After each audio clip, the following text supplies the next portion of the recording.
सभी को नमस्कार। मैं उत्कर्ष अग्रवाल एक बार फिर से आपका एसएससी लैब पे बहुत बहुत स्वागत करता हूं। तो भाई आज हम लोग चर्चा करने जा रहे हैं आरआरबी ग्रुप डी के बारे में। आरआरबी ग्रुप डी क्या होता है, आपको संपूर्ण जानकारी मिलेगी इस वीडियो में। अब शुरुआत करने से पहले मैं आपको बता दूं कि जो आखिरी भर्ती है ग्रुप डी की वो 2019 में आई थी, जिसमें 1 लाख से ज्यादा वैकेंसीज हम लोग को देखने को मिली थी। अब 5 साल बाद यानी कि 2024 में इसका नोटिफिकेशन दोबारा से आउट होगा, तो हम लोग को यार संभावना है कि एक भारी संख्या में जो वैकेंसीज है दोबारा से हम लोग को देखने को मिलेंगी। अब किन किन पॉइंट्स पर हम लोग की चर्चा चलेगी एक बार मैं आप लोग को बता दूं कि यहां पे सबसे पहले तो हम लोग डिस्कस करेंगे कि यार नोटिफिकेशन कब तक आने की उम्मीद है ऑफिशियल कैलेंडर के हिसाब से। ठीक है, फिर ग्रुप डी किस लेवल की जॉब होती है, यहां पे आपकी क्या सैलरी बनती है एंड कुल कितनी यहां पर पोस्ट होती है, किस किस तरीके की पोस्ट होती है, इस पर हम लोग की चर्चा चलेगी।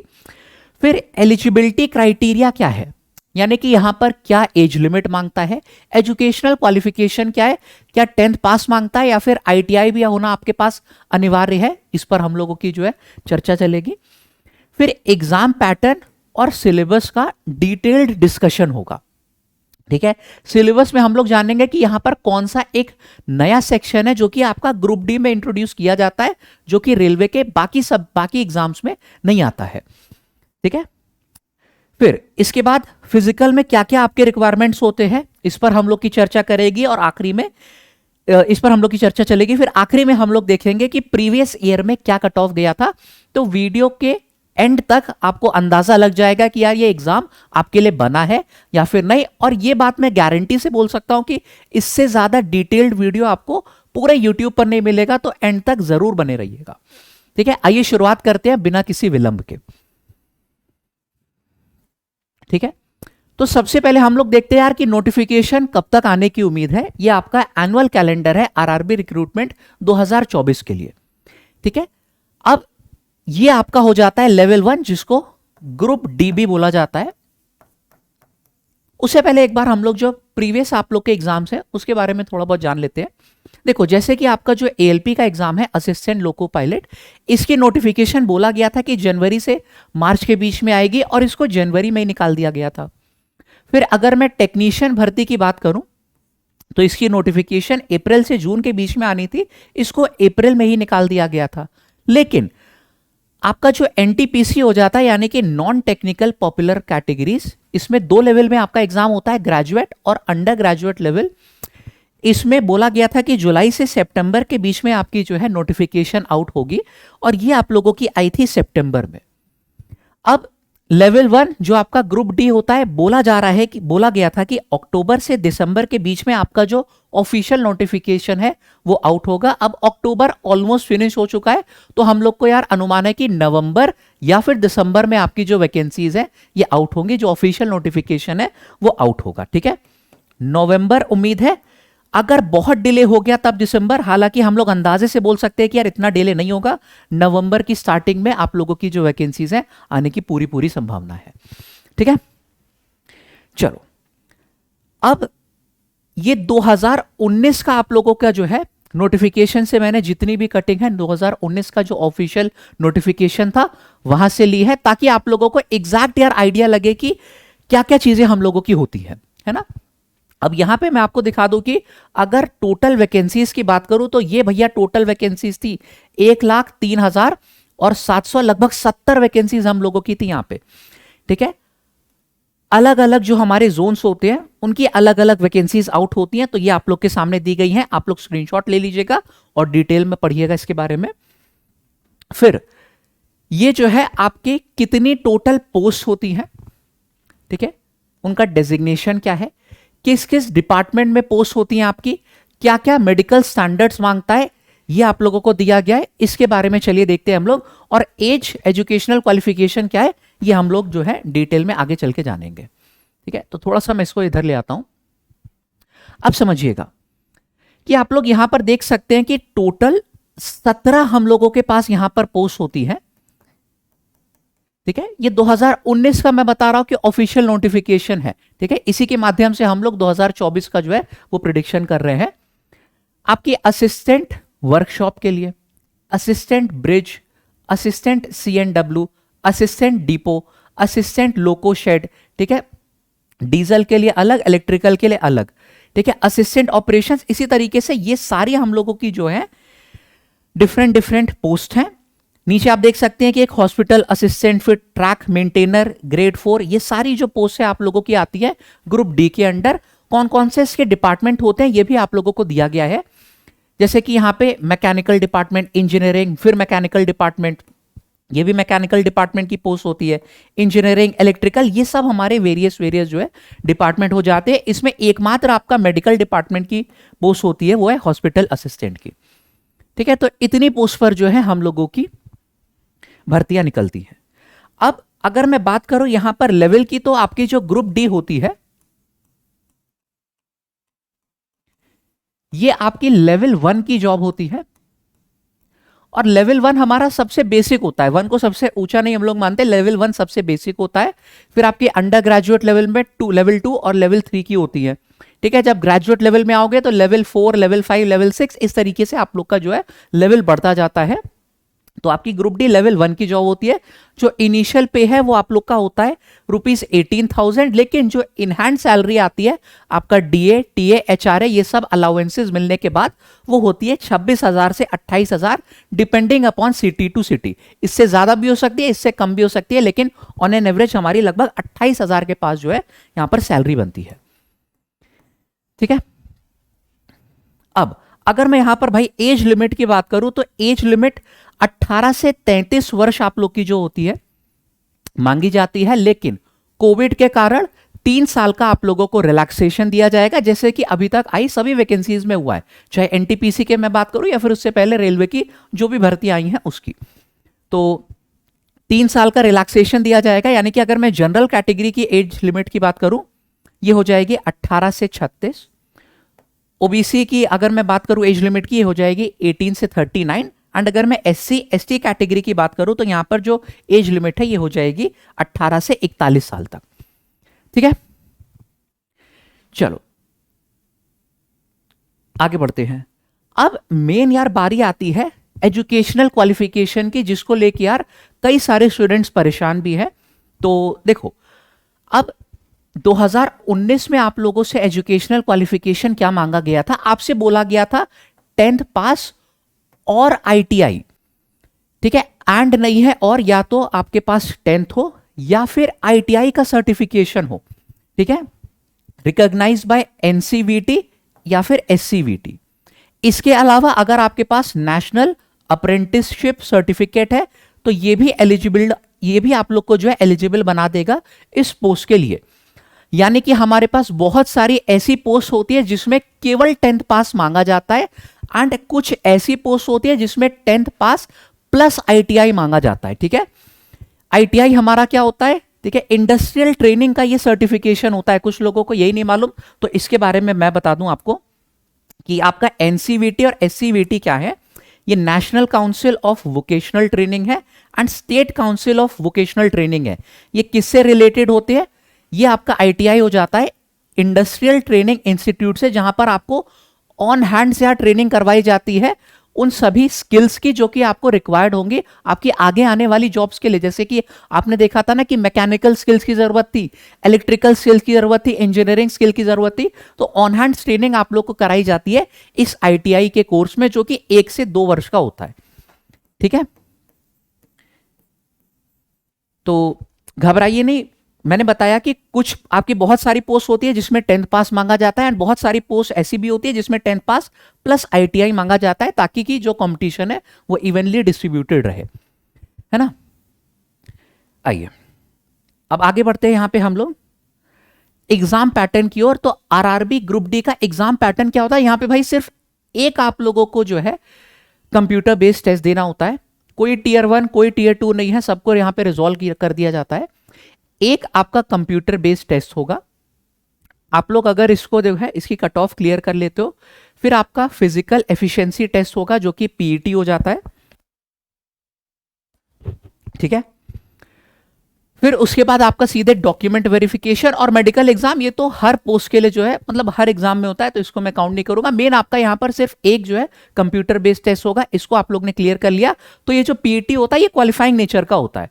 ठीक है, जो मेन आप लोगों की मेरिट लिस्ट बनेगी वो इसी के आधार पर बनेगी। ये जो आप लोग एग्जाम दे के आओगे इसमें जो नंबर बन रहे हैं वो। अब पेपर पैटर्न क्या होता है, चलो एक बार यहां पे जान ले। आप लोगों को 90 मिनट यानी कि 1.5 घंटे का भैया समय दिया जाता है एंड कुल आपके पास होते हैं 100 क्वेश्चन। 1.5 घंटे में 100 क्वेश्चन होते हैं आपके पास, जिसमें जनरल साइंस के होते हैं 25 सवाल। मैं इसी की बात कर रहा था। अगर आप लोग देखोगे, चाहे एनटीपीसी ले लो, एसएससी ले लो, कोई और सा एग्जाम ले लो, ये अलग से नहीं होता है ये वाला जो सब्जेक्ट है, ठीक है। लेकिन ग्रुप डी में इसको अलग से सब्जेक्ट दिया गया है और इसके 25 क्वेश्चन आते हैं जनरल साइंस के, ठीक है, जिसमें आपका physics, chemistry, life sciences, biology, environment, ecology, ये सब होता है। ठीक है, अब इस पे डिटेल चर्चा हम लोग करेंगे। मैंने बोला था ना कि इससे गहरा वीडियो आपको पूरे यूट्यूब पे नहीं मिलेगा। अब मैथमेटिक्स की मैं बात करूं तो यहां पर 25 सवाल आपके मैथमेटिक्स के होंगे, रीजनिंग के 30 सवाल होते हैं and general awareness, current affairs के आपके होते हैं 20 प्रश्न। तो ये 50 हो गया, 50 और 50 कुल आपके 100 क्वेश्चन बन गए। हर क्वेश्चन होता है 1 मार्क्स का एंड यहां पर नेगेटिव मार्किंग भी होती है 1/3 की, जो कि सभी रेलवे एग्जाम्स के लिए कॉमन है। ठीक है, +1 -1/3, ये आप लोगों का हर क्वेश्चन 1 नंबर का 1/3 हो जाती है आपकी नेगेटिव मार्किंग। ठीक है, चलो अब जो आपको यार ऑफिशियल सिलेबस दिया जाता है वो कुछ इस तरीके का है। आप लोग एक बार स्क्रीनशॉट ले लो, लेकिन इससे जो है बहुत ज्यादा चीजें समझ में नहीं आएंगी। इसी को मैंने सिंप्लीफाई करके आगे वाली स्लाइड्स में लिखा हुआ है, तो उस पर हम लोग जो है डिटेल में बातचीत करेंगे। देखो, ये आपका पूरा मैथमेटिक्स का सिलेबस है। नंबर सिस्टम, बोर्ड मास, डेसिमल फ्रैक्शन, ये सारी चीजें गिवन है। फिर आपका ये रीजनिंग का सिलेबस हो गया। जनरल साइंस में बस इतना लिख दिया गया है कि फिजिक्स, केमिस्ट्री और लाइफ साइंसेज आएंगी 10th स्टैंडर्ड लेवल की। ठीक है, लेकिन इसमें भी क्या क्या पूछा जाएगा, फिजिक्स में क्या क्या पूछोगे तुम, केमिस्ट्री में क्या क्या पूछोगे, हमें कैसे मालूम। इसी वजह से तो मैं आया हूं। पिछले वर्ष में जितने भी आप लोग के एग्जाम हुए हैं उनको प्रॉपर एनालाइज करके किन किन चैप्टर से क्वेश्चन बनते हैं, वो चैप्टर्स आप लोग के लिए यहां पर आगे अभी देखने को मिलेंगे, तो उसको जरूर आप लोग स्क्रीनशॉट ले लीजिएगा। फिर लास्ट हमारा हो गया जनरल अवेयरनेस। अब ये आपको ऑफिशियल सिलेबस होता है, चलो इसको थोड़ा सा सिंप्लीफाई करते हैं। अब गणित में यार आपके 2 पार्ट होते हैं। ठीक है, मैथ्स में आपके 2 हिस्से होते हैं, एक होती है अरिथमेटिक और दूसरी होती है एडवांस मैथ्स। ठीक है, जल्दी से इसको देखो क्योंकि आगे बहुत सारी चीजें हम लोग को सीखनी है। ठीक है, एक होती है अरिथमेटिक, दूसरी होती है एडवांस मैथ्स।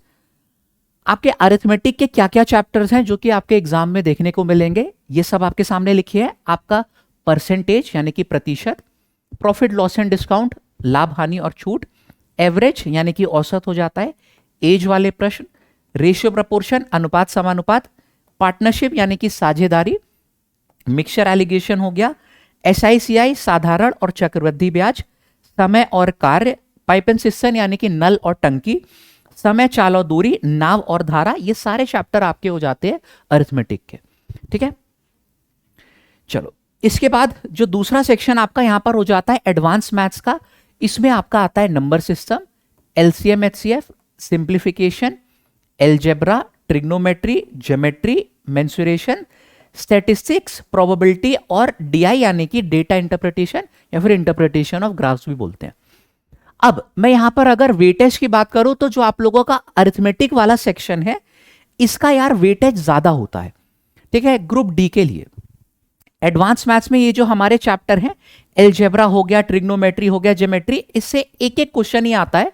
ठीक है, मेंसुरेशन से आते हैं अच्छे खासे सवाल, स्टैटिस्टिक्स से भी सवाल जरूर आता है। अब देखो सिलेबस में प्रोबेबिलिटी आप लोग को नहीं दिया था, लेकिन इससे क्वेश्चन एग्जामिनर ने पूछे हुए, इसी वजह से ये डिटेल एनालिसिस करना जरूरी होता है।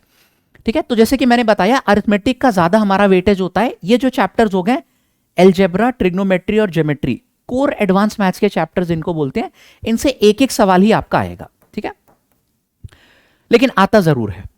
चलो ये हो गई हमारी मैथ्स की बात। अब रीजनिंग की अगर मैं बात करूं तो रीजनिंग भी यार हम लोगों की जो है 30 प्रश्न आपके रीजनिंग के हैं, सबसे ज्यादा यानी कि वेटेज है रीजनिंग का।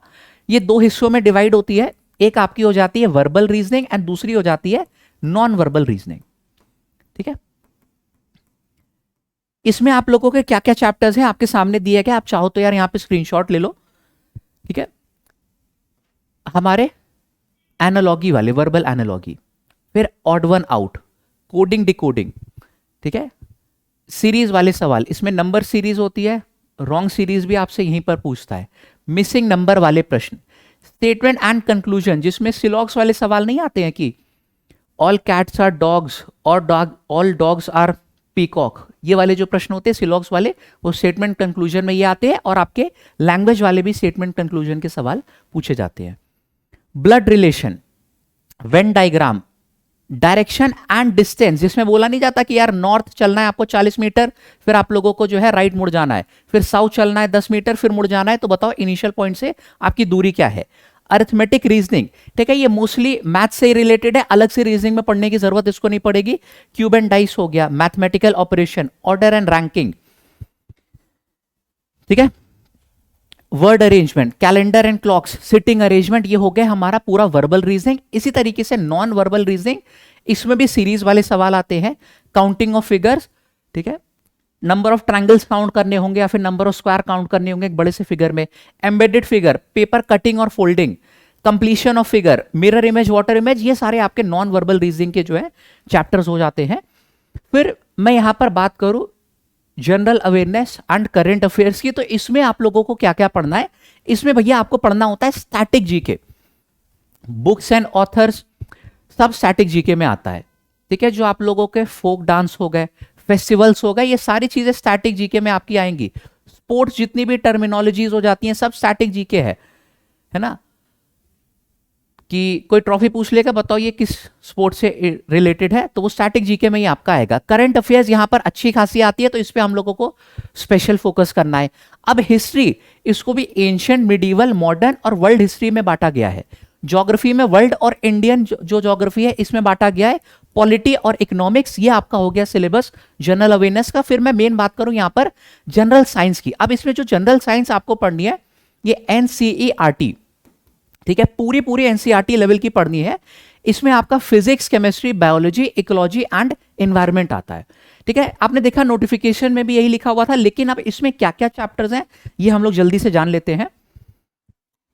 देखो फिजिक्स में आपको क्या क्या चीजें पढ़नी है, और यहां पर फिजिक्स में न्यूमेरिकल्स भी आते हैं, तभी मैंने बोला ना कि ये बाकी सारे एग्जाम से अलग है। फिजिक्स में आपको पढ़ना पड़ेगा units and measurement, force and laws of motion, Newton laws of motion भी पढ़ने हैं, work, power and energy, gravitation, friction, pressure, heat. फिर ये सारे जो आपके हो गए ऑप्टिक्स के टॉपिक है ना, रे ऑप्टिक्स और वेव ऑप्टिक्स सब हो गया हमारा। फिर करंट, इलेक्ट्रिसिटी, मैग्नेटिज्म, ठीक है, इंपॉर्टेंट डिस्कवरीज, ये सब फिजिक्स में पढ़ना होता है।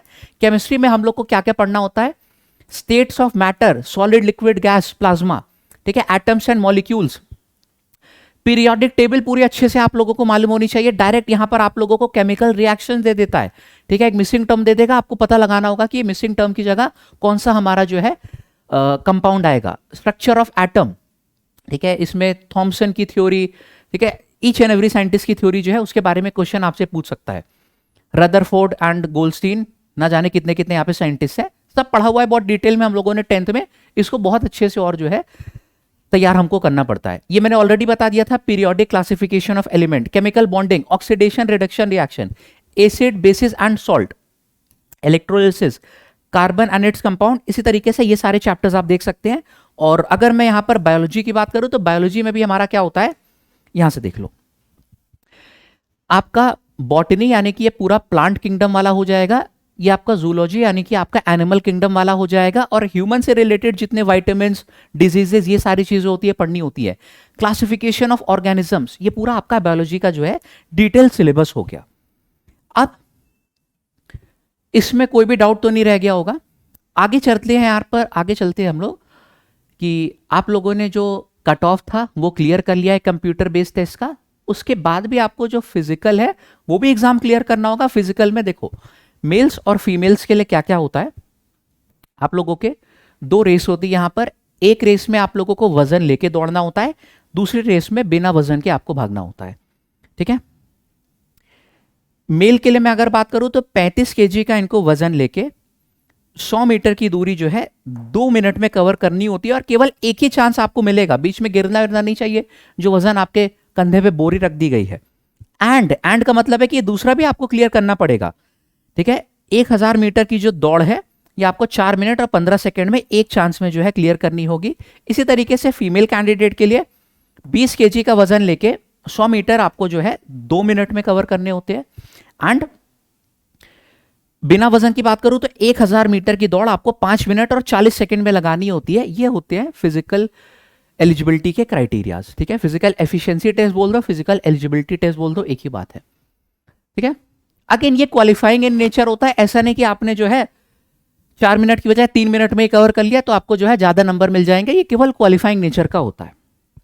इसके बाद एंड में हम लोग देख लेते हैं कि प्रीवियस ईयर की क्या कट ऑफ गई है। इसमें जोन वाइज अलग अलग कट ऑफ जाती है, ठीक है। टोटल हम लोग का 100 मार्क्स का पेपर हुआ था। अब जैसे कि आपकी प्रयागराज की अलग कट ऑफ जाएगी, चंडीगढ़ की अलग कट ऑफ जाएगी, तो एक सेफ स्कोर क्या हो जाएगा, यहां से हम लोग आसानी से प्रिडिक्ट कर पाएंगे। आइए एक बार इसके बारे में देख लेते हैं। देखो भाई, यहां पर आप देख सकते हो कि जैसे अगर मैं प्रयागराज या फिर ग्रुप डी की इलाहाबाद की कट ऑफ की बात करूं, ये 2018-19 की बात हो रही है, ठीक है। 18 में अलग भर्ती आई थी, 19 में अलग भर्ती आई थी, तो ये 18 वाली की बात हो रही है, ठीक है। अगर मैं जनरल कैटेगरी की बात करूं तो लगभग 74.5 जो है 100 में से ये नंबर आप लोग को लाने होते कट ऑफ क्लियर करने के लिए। ओबीसी के लिए 69.7 नंबर, एससी के लिए 62.9 और एससी के लिए 50.1 मार्क्स पे आपका जो कट ऑफ है वो क्लियर हो जाता आरआरबी प्रयागराज के लिए। इसी तरीके से आप लोग जिस भी स्टेट से फॉर्म भरोगे, जिस भी मतलब कह सकते हैं जोन से फॉर्म भरोगे, उसकी यहां पर आप लोगों को कट ऑफ दिख जाएगी, ठीक है। बेंगलुरु की अगर मैं बात करूं तो देखो यहाँ पे कट ऑफ 62 गई थी जनरल की, ओबीसी की उससे कम, एससी की उससे कम, एसटी की सबसे कम, है ना। ये आपके आइडिया के लिए। जैसे यहाँ पे मान लो कोई चंडीगढ़ से अगर फॉर्म भर रहा है तो उसकी वहां पे कट ऑफ जो है 75 जाएगी अगर वो जनरल कैटेगरी से है तो, ओबीसी की 68, एससी की 34 और एससी की जो है 55, ठीक है। 34 को कुछ ज्यादा ही कम हो गया है, चलो उसको एक बार मैं चेक कर लूंगा, हालांकि सही है, ये पूरा ऑफिशियल डेटा है आपका। कोलकाता और मुंबई अगर आपको देखनी है तो कोलकाता की कट ऑफ यार देखो कितनी हाई जाती है, 80.5, ठीक है। ओबीसी की 71, एससी की 71, एसटी की 55। इसी तरीके से यहां पे मुंबई की कट ऑफ 67.9 जनरल कैटेगरी की, है ना। ये हो गया है आप लोगों का संपूर्ण जानकारी आरआरबी ग्रुप डी के बारे में। तो अगर यहां से मैं बोलूं कि सेफ स्कोर आपका क्या होगा, आप लोग को 80 प्लस जो है, अगर आप जनरल कैटेगरी से हैं तो आप लोगों को 100 में से 80 प्लस मार्क्स जो है ये टारगेट करने होंगे, तब जाके आपका यहां पर कट ऑफ क्लियर होगा। क्योंकि हम लोग ने देखा कि 75, 76, 78, 80 तक कट ऑफ गई है, तो to be on the safer side तैयारी तो हम लोग को अच्छी लेके चलनी पड़ेगी ना, इस वजह से 80 प्लस मार्क्स जो है आप लोगों को यहां पर टारगेट करने होंगे, ठीक है। अब उम्मीद करता हूं कि कोई भी आपके मन में डाउट नहीं रह गया होगा ग्रुप डी को लेके कि यार ये परीक्षा आपके लिए बनी है या फिर नहीं। हम लोगों ने सभी जो पोस्ट थी उनका डिटेल डिस्क्रिप्शन भी देखा कि किस किस डिपार्टमेंट में पोस्ट होती है, क्या क्या वहां पर हम लोगों को जॉब जो है करने पड़ेंगे, वो नाम से ही क्लियर है, ठीक है। अब बात आती है यहां पर कि तैयारी आप लोग कैसे चले। अगर एग्जाम देने का आप लोग सोच रहे हैं तो इसकी तैयारी आप लोग कैसे करें। एग्जाम तो देखो अभी होगा आपका 6 महीने 7 महीने के बाद ही, तो ये जो बीच में आप लोगों को समय दिया गया है ये इनफ है आप लोगों की प्रिपरेशन के लिए। अब हमारी जो टीम है ये यूट्यूब पर फ्री क्लासेस डेली चलाती है। अगर मैं बात करूं अपनी क्लास की तो मैं भाई गणित का टीचर हूं, मेरी मैथ्स की क्लास डेली होती है एसएससी लैब पर ही, मॉर्निंग में 9 AM पर, ठीक है। रेलवे के किसी भी एग्जाम की आप लोग प्रिपरेशन कर रहे हैं, चाहे एनटीपीसी का आपका ग्रेजुएट लेवल हो, अंडर ग्रेजुएट लेवल, ठीक है, कोई भी ऐसा एग्जाम ग्रुप डी हो जहां पर गणित पूछी जाती है, तो उसके लिए ये वाला सेशन जो है हेल्पफुल रहेगा। एंड एक बात मैं आपको बता दूं, ठीक है, ये बिल्कुल भी मत सोच लेना कि ग्रुप डी लेवल 1 का एग्जाम है तो गणित एकदम ईजी आएगी, हलवा बिना पढ़े हो जाएगी। आप लोग प्रीवियस ईयर का एक पेपर उठा के देख लेना, आपको अंदाजा पता चल जाएगा कि यहां पे भी कितना कठिन कंपटीशन है, ठीक है। तो कोई भी अगर आपसे बोल रहा है कि मैथ्स तो ऐसी हवा में हो जाएगी बिना पढ़े, कुछ 1 महीने पढ़ के हो जाएगी, वो आपको मूर्ख बना रहा है, यानी कि उसको जो है फॉलो करना फिर छोड़ दो। पेपर उठा के देखना, जो सच्चाई है आपको पता चल जाएगी कि यहाँ पे क्वेश्चन का लेवल वाकई में अच्छा होता है। तो आपको अगर क्वालिफाई करना है तो यहाँ पर भरपूर तैयारी की जरूरत होगी। एंड देखो कई सारे स्टूडेंट्स ग्रुप डी का एग्जाम इस वजह से भी देते हैं कि आप लोग ने एक बार ये वाली नौकरी पाली फिर देखो, जॉब सिक्योरिटी होना बहुत ज़रूरी होता है, उससे क्या है हमारे माइंड में भी कॉन्फिडेंस आ जाता है। हो सकता है आपने ये वाली नौकरी पा ली, फिर आप किसी हायर लेवल की एग्जाम की तैयारी करने में जो है जुट गए हो, ठीक है, आपकी एक जो फिक्स इनकम है वो तो यहाँ पर आ ही रही है, साथ ही साथ में आप लोग आगे किसी और ऊंची पोस्ट की तैयारी करने में जुट गए हो। तो कई सारे स्टूडेंट्स का देखो ये भी ऑब्जेक्टिव होता है आरआरबी ग्रुप डी में नौकरी लेने का, है ना। और इसी के संग में आपको बता दूं कि देखो, अगर आपको फिर कंप्लीट एकदम बेसिक बैच चाहिए कि नहीं सर हमको मैथ्स में शून्य है, हम एकदम जीरो है, हमको बताइए कैसे यहाँ पे कंपटीशन क्लियर करें, तो उसके लिए फिर हमारा जो फाउंडेशन बैच है जिसमें जीरो लेवल से ही चीजों को लेके चलते हैं, उसको आपको ज्वाइन करना पड़ेगा। सभी जो बैचेस हैं रेलवे के हमारे एप्लीकेशन पर मिल जाएंगे, जिसका नाम है एसएससी लैब। ज्वाइन करते टाइम आपको मेरे इस कोड का इस्तेमाल करना पड़ेगा, lab248। ठीक है, चलो, तो वीडियो अगर अच्छा लगा होगा नीचे कमेंट करके जरूर बताइएगा, एंड आपके जो भी डाउट्स हैं वो भी कमेंट कीजिएगा, हमारी टीम उस पर जो है जल्दी से जल्दी रिवर्ट करेगी। सभी को धन्यवाद। और हाँ, इसी तरीके की और इंफॉर्मेटिव वीडियोस के लिए चैनल को अभी सब्सक्राइब करके रख लीजिए, क्योंकि जैसे जैसे आप लोगों की नोटिफिकेशन या फिर इंपॉर्टेंट अपडेट्स आती जाएंगे चैनल पे सबसे पहले इंफॉर्म होगा, तो सब्सक्राइब जरूर कर लीजिए इसको। ठीक है, बाय बाय।